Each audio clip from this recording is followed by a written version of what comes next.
Hi everyone, this video is for all you sweet moms who are trying to have a baby during this COVID-19 crisis. I'm a labor and delivery nurse and lactation consultant, and I want to help give you as many tips as I can to help you have the best, happiest experience possible and answer some of your questions. Okay, the first thing I want to cover with you is a little bit about safety. A lot of moms want to know, does COVID pass from mother to fetus? Today's date is April 10th, and as of today's date, we have frustratingly scant and small data about what the impact of the virus is on mothers and babies. But I'll share with you what I do know as a public health nurse consultant for Colorado State in the United States. The first thing I can tell you is that it has not been shown that the virus transmits from mother to fetus or that it's detrimental. So that's a positive thing, and I can send you links. The next thing is that it's not been shown to pass through mother's milk to babies. And also, it hasn't been shown to negatively impact babies as much as it does older folks. So there have been, as of today's date, 9 case reports of infants who contracted coronavirus in China. And what we do know is that those little babies were not sick enough to be hospitalized. They had milder symptoms which were treatable at home. So that is really positive news and reassuring. I'm going to be able to send you links if you shoot me an email at faith@milkmechanics.com. I will send you my COVID toolkit, and that will be free. I'll just shoot you a PDF with all the links so that you can click on them to better inform yourself and get all of the tips that I'm going to talk about in this session.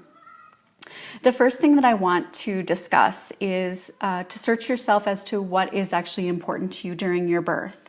For most people, they would say a priority is the health and safety of their baby and themselves. Next, a lot of moms are voicing concerns to me about not being separated from their baby. Moms really prize and value breastfeeding for the most part, and so they don't want the virus to get in the way of them being able to breastfeed their children. And so I'm going to give you as many pointers as I can from a professional point of view as a labor and delivery nurse to help you avoid separation from your baby. So firstly, let's talk about strategies. At this time in America, what they're doing is not separating mothers and babies unless the mother has symptoms of cough and fever. The really good news is that if there are no symptoms, then there's no offering the mother and the baby to be separated. So far, separation is not an absolute done deal. It's offered to the mother locally where I am.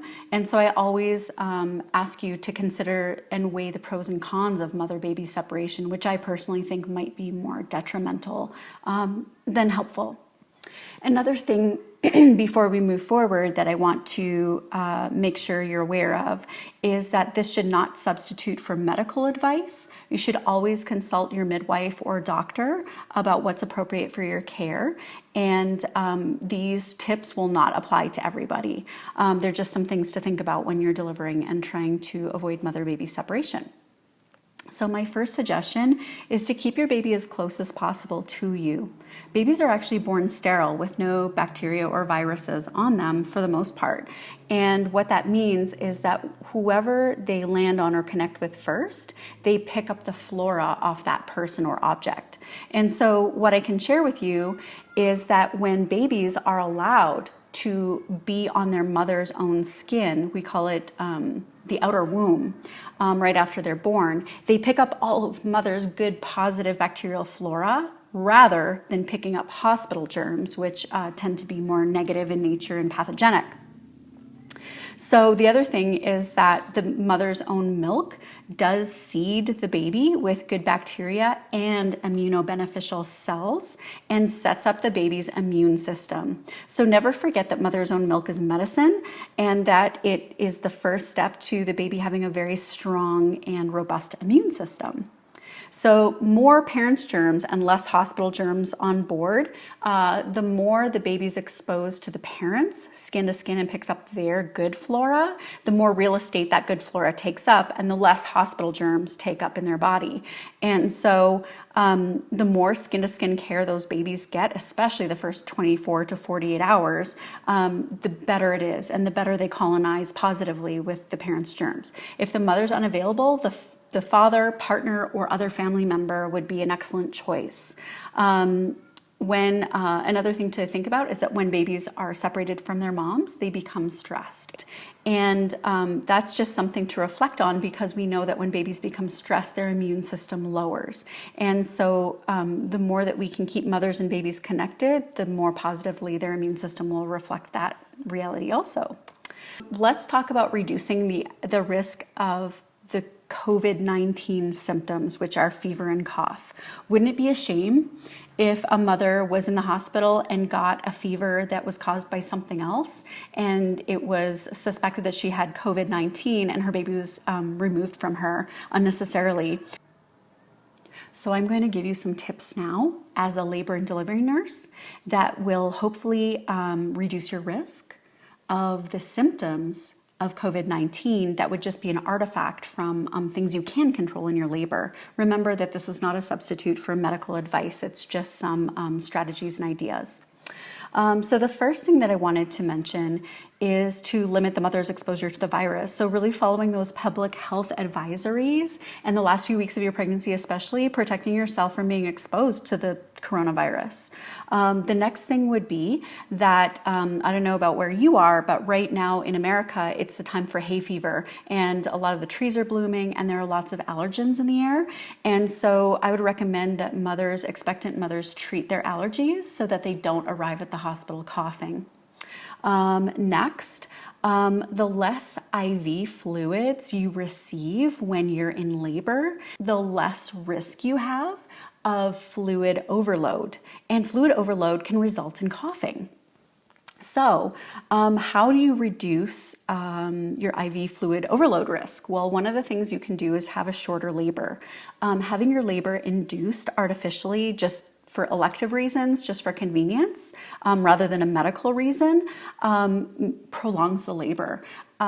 When we induce labor and try to bring it about when it's not naturally happening, it usually takes quite a lot longer, and it requires a lot of IV fluids to pull in the medications needed to deliver the induction medication. And so if you can possibly avoid and tolerate being pregnant for a few days longer to avoid that unnecessary elective induction, that can reduce your exposure to IV fluids. Next would be using an epidural for a shorter amount of time or not at all. And so a lot of women, they're not sure when they should get their epidural. And what I would suggest is that you tolerate labor just as long as you can and not get the epidural too soon, because the longer that you're on the epidural, the more likely you are to receive a bigger volume of IV fluids. Also, whenever possible, please eat and drink during labor. This has been declared safe by most health organizations in the world. The 1940s rules about prohibiting eating and drinking in labor are gone. I really encourage you to research the safety of eating and drinking in labor, and that can be a way to avoid IV fluids in favor of just drinking water or sports drinks. Next, let's look at reducing the risk of fever in labor. So firstly, what you need to know is that around your baby is this beautiful sac. It's an amniotic sac that is protective and perfectly sealed, and whatever's inside the sac is sterile. And so the longer you can keep that sac intact, the longer your baby stays sterile. Well, what happens when that water bag breaks? Well, when the water bag breaks, germs that are on the outside of your body rush to get to that amniotic fluid. Bacteria love that amniotic fluid because it's loaded with proteins and sugar, which act as fertilizer for bad bacteria. They just want to eat it up and multiply. And so when that happens, you can get an infection around you and your baby. And so what would be a best option would be to keep your water bag intact as long as possible, because it's just a matter of time when your bag breaks until you get to the point where the bacteria overwhelms and you are infected and you develop a fever. So the longer you can keep your water bag intact and not have it broken artificially by the doctor or midwife, the less risk you have of developing a fever and infection. The next thing is to have as few vaginal cervix checks as possible, where they put their fingers in and feel for your cervix. Because what we do as healthcare providers when we do a vaginal exam is we take whatever germs are on the outside of your body and we push them up toward the baby, hastening your risk of infection. So there are definitely scientific research that absolutely supports that the fewer vaginal checks you have, the less risk of infection you have during your labor. And the more frequent vaginal checks you have, especially after your water is broken, the more likely you are to become infected and feverish. Next, I would just reiterate that using the epidural for a shorter amount of time applies in the fever category as well. Let me explain why. For some women, when they receive the medications associated with the epidural analgesia and anesthesia, what happens is that their body reacts to it with a high histamine and immune response, and it kind of becomes angry, like there's a foreign invader. And so sometimes a woman's body's response is to make a fever that is just simply an artifact of the epidural itself, and it doesn't represent an infection. And so we see this happen more often the longer a woman is on an epidural. So that's another reason for using the epidural for a shorter amount of time and perhaps waiting till a little later in your labor to start the epidural up. And that way you have a shorter exposure time for you and your baby and a better chance of getting away with less or no side effects. Once baby is born, again, you want to place baby skin to skin immediately on mom's chest, also known as the outer womb, because then the baby will colonize with mom's own flora. The more skin to skin time mama can have with baby during the hospital stay or wherever the baby is born, the better. Because again, we really want the baby to have the good germs on board rather than the pathogenic ones. The more of mom's milk the baby receives, the better it's going to be for that baby's immunity and actually prime the intestinal tract with all good things. If baby cannot be with mom because mom is sick or they're separated for any medical reason, skin to skin with the father, the partner, or another family member would be really important for that little one, and you should not hesitate to put that baby skin to skin with a loving caregiver.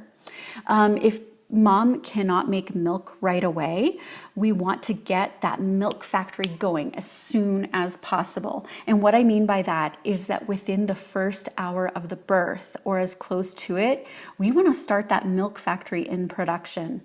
The sooner mom expresses milk, the more milk she's going to make in a month from now. And if we can get those dominoes falling sooner, then she will be making more milk, which is medicine for the baby. So sometimes nurses get busy right after the delivery and they're not able to bring in a breast pump if baby isn't feeding well or is somewhere else and separated from mama.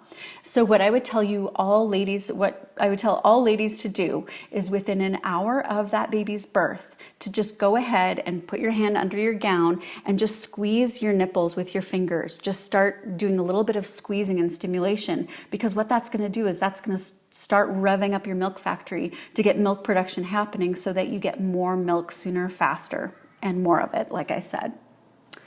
So thank you for hanging out with me and learning these tips to protect yourself from mother-baby separation during COVID-19. And please put in the comments below your experiences, your tips, what you've learned. Share with us how your delivery went, what was different, what was better, what was worse. Would love to hear your comments. And then additionally, you can shoot me an email to faith@milkmechanics.com. I would be thrilled to send you my worksheet with all of the links on topics such as free childbirth education classes online, connections for help with breastfeeding online, also what to do if your baby becomes jaundiced, a way you can treat your baby at home with equipment delivered to your door, and many other things to keep you and your family safe and happy and well prepared for your upcoming birth. Congratulations and thanks for watching.